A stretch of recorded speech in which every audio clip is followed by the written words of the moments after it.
Hello दोस्तों, स्वागत है आप सबका हमारे यूट्यूब चैनल कॉमिक स्टारर पे। और आज हम शुरू करेंगे आग का बेटा योशो का भाग दूसरा।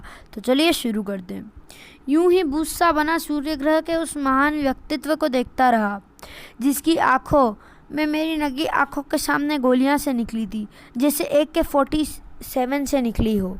योशो अब मेरी और बड़ा। कौन हो तुम? सूर्य ग्रह के तो तुम हो नहीं। तुमने ठीक पहचाना।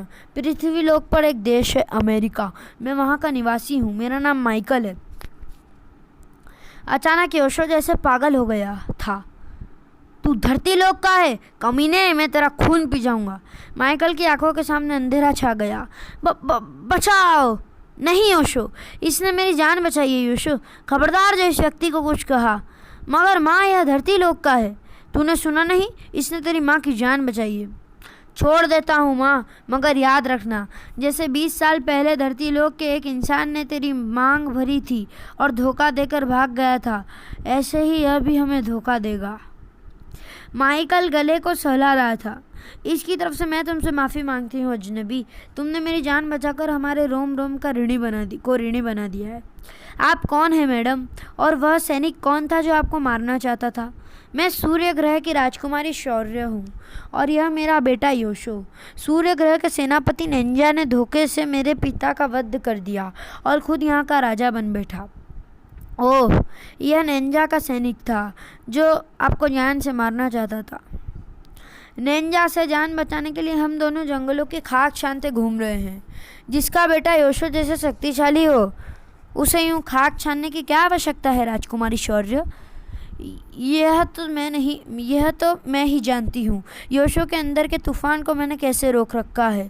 मैं भी नेंजा से अपने पिता का प्रतिशोध लेना चाहती हूँ, मगर इससे पहले मैं चाहती हूँ कि योशो अग्नि देवता के आशीर्वाद से समस्त शक्तियों का स्वामी बन जाए। एक सवाल का उत्तर और दीजिए राजकुमारी शौर्य। योशो को धरती लोक से इतनी नफरत क्यों है? शौर्य के स्थान पर उत्तर दिया योशो ने। उसके मुंह से दहकते स्वर निकले थे। उत्तर मैं देता हूँ। मेरे शरीर की रगों में एक धरती लोकवासी का खून दौड़ रहा है। उस नीच कमीने का खून जिसने मेरी माँ को रोने के लिए छोड़ दिया और खुद कायरों की तरह भाग गया।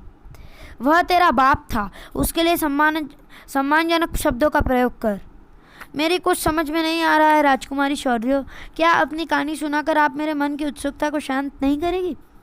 तुमने हम पर उपकार किया है, मैं तुम्हारी जिज्ञासा अवश्य दूर करूंगी। सुनो, आज से 20 साल पहले, उस समय मैं जवान सुंदर युवती थी और राजकुमारी होने के नाते मैं अत्यधिक शरारती बन चुकी थी। उस दिन मैं अकेली ही जंगल में सैर के लिए पहुंच गई। शिकार खेलते खेलते मैं जंगल में भटक गई और नदी के पास बैठकर अपनी प्यास बुझाने लगी। तभी एक जोरदार धमाका हुआ। बड़ाम! मैंने धमाके वाली दिशा की ओर देखा तो एक यान नज़दीक पहाड़ी पर आग की लपटों में घिरा हुआ था। तभी नदी में कुछ गिरने की आवाज़ सुनाई दी। छपाक! मैं चौंकी। हैं? यह तो कोई मानव है। मैंने नदी में छलांग लगा दी। छपाक!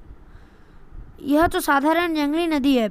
अगर यह विशाल सूर्य नदी में गिरता तो जीवित न बचता।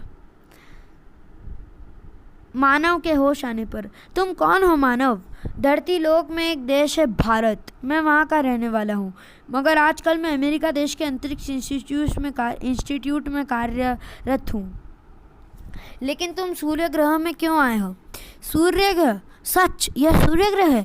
मैं अपने मकसद में कामयाब हो गया। मैं वह पहला व्यक्ति हूँ जिसे सूर्य ग्रह में पहला कदम रखने का सौभाग्य प्राप्त हुआ है। लेकिन तुम सूर्य ग्रह से वापस कैसे लौटोगे? तुम्हारा यान तो नष्ट हो चुका है। क्या? यह तो बहुत बुरा हुआ। मैं वापस कैसे लौटूंगा? अमेरिकन अंतरिक्ष इंस्टीट्यूट वाले यही समझेंगे कि मैं मर चुका हूँ। कैसा संयोग था। हम दोनों हम सफ़र बन गए। मैं जंगल में भटक रही थी और उसका कोई ठिकाना न था। तुम्हारा नाम क्या है मानव? योद्धाराज। और तुम्हारा? शौर्य। तुम 2 रात से सोई नहीं है। तुम सो जाओ। जंगली जानवरों से रक्षा करने के लिए मैं तुम्हारी पहरेदारी करता रहूँगा। तुम दिल के बहुत अच्छे हो योद्धाराज, और तुम सौंदर्य की मालिक। योद्धाराज की बातें भी सुंदर थी और वह खुद भी सुंदर था।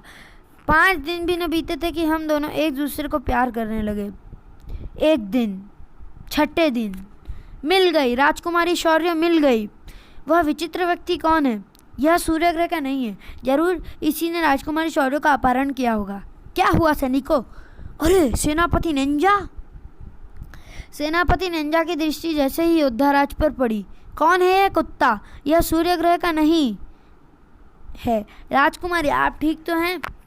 इसी ने राजकुमारी का अपहरण किया है। सैनिकों भून डालो इसे। नहीं, आप सामने से हट जाइए राजकुमारी। सूर्य ग्रह के भारी व्यक्ति ने आपका शरीर स्पर्श किया है। इसकी केवल एक सजा है, सजा है मौत। नहीं राजकुमारी, आप भूल रही हैं। राज नियमों के अनुसार सूर्य ग्रह में भारी व्यक्ति के कदम रखने की सजा केवल सजा है मौत ही है।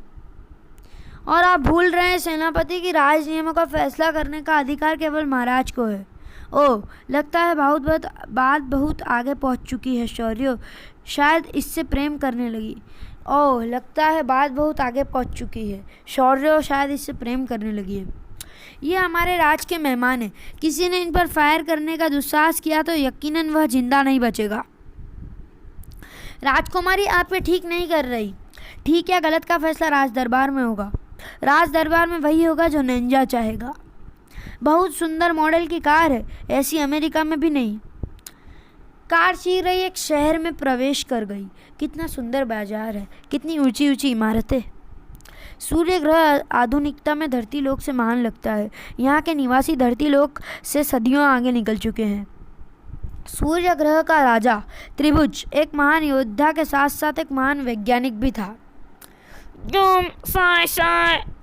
मानना पड़ेगा महाराज, विज्ञान की दृष्टि में सूर्य ग्रह पृथ्वी लोक से कई गुना आगे निकल चुका है।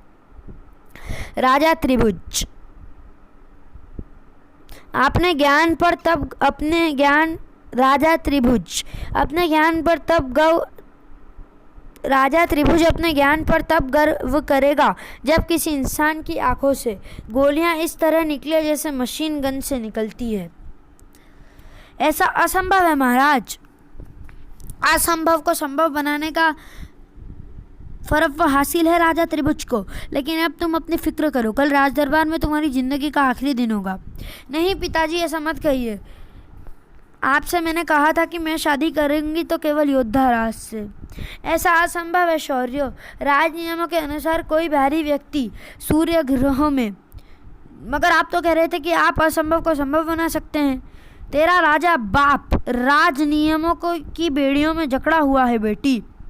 तो फिर आप शौर्य का निर्णय जान लीजिए, कल एक नहीं दो मौतें होगी। उधर सेनापति नेंजा अपने कक्ष में। क्या खबर लाए हो गुप्तचर? बुरी खबर है सरकार। महाराज ने धरती लोकवासी को जेल की बजाय अपने राज भवन में अतिथि बनाकर ठहराया है। इसका मतलब महाराज राज नियमों का पालन नहीं करेंगे। एक और बुरी खबर है सरकार। राजकुमारी शौर्य ने महाराज को धमकी दी है कि अगर योद्धाराज को फांसी हुई तो वह भी जिंदा नहीं रहेगी। यह असंभव है। राजकुमारी शौर्य की शादी होगी तो केवल सेनापति नेंजा के साथ। नेंजा ही सूर्य ग्रह का महाराज बनेगा और शौर्य यहाँ की महारानी। शौर्य महारानी अवश्य बनेगी, मगर आपकी नहीं, इस धरती लोकवासी की। थाय! नेंजा का उपवास उड़ाने वाले का यही हश्र होता है। शौर्य केवल नेंजा की महारानी बनेगी। नेंजा की ही महारानी बनेगी सूर्य ग्रह का। नेंजा ही महाराज बनेगा सूर्य ग्रह का। प्रातः हो चुकी थी। राज दरबार लगने में कुछ ही समय शेष था। राज नियमों के अनुसार योद्धा राज को जंजीरों से बांध दिया गया था। शौर्य, मैं तुम्हारे बिना जीवित नहीं रहूंगी योद्धा राज। निरर्थक बात न करो शौर्य। तुम्हारे पिता तुमसे असीम प्यार करते हैं। उनकी मजबूरी यह है कि वह राज नियमों से बंधे हुए हैं। आज उनके प्यार की परीक्षा है। देखना है कि वे अपनी इकलौती बेटी को जिंदा देखना चाहते हैं या नहीं। शौर्य की आंखों में भावुकता के कारण आंसू आ गए और वापस मुड़ गई वह। शौर्य! उधर अग्नि देवता के मंदिर में महाराज त्रिभुज राजगुरु के पास पहुंचे। आप तो सर्वज्ञापी हैं राजगुरु। आपकी समस्या गंभीर है राजन। हमारी आंखें साफ देख रही है कल को, उस कल को जब एक महान दिव्यात्मा सूर्य ग्रह को नहीं बल्कि पूरे जहान को आलोकित करेगी। हम साफ देख रहे हैं राजन, उस युग पुरुष को जो जन्म लेगा तेरी बेटी की कोख से जन्म नहीं लेगा राजगुरु, इसलिए कि जन्म देने के लिए आज शौर्य जीवित नहीं रहेगी। तुम्हारी शंका निर्मूल सिद्ध होगी राजन। आप राज नियमों को जानते हैं। योद्धा राज सूर्य ग्रह का नहीं, हमारी मजबूरी होगी कि हम उसे प्राण दंड सुनाएं। राजगुरु रहस्यमय ढंग से मुस्कुरा रहे थे।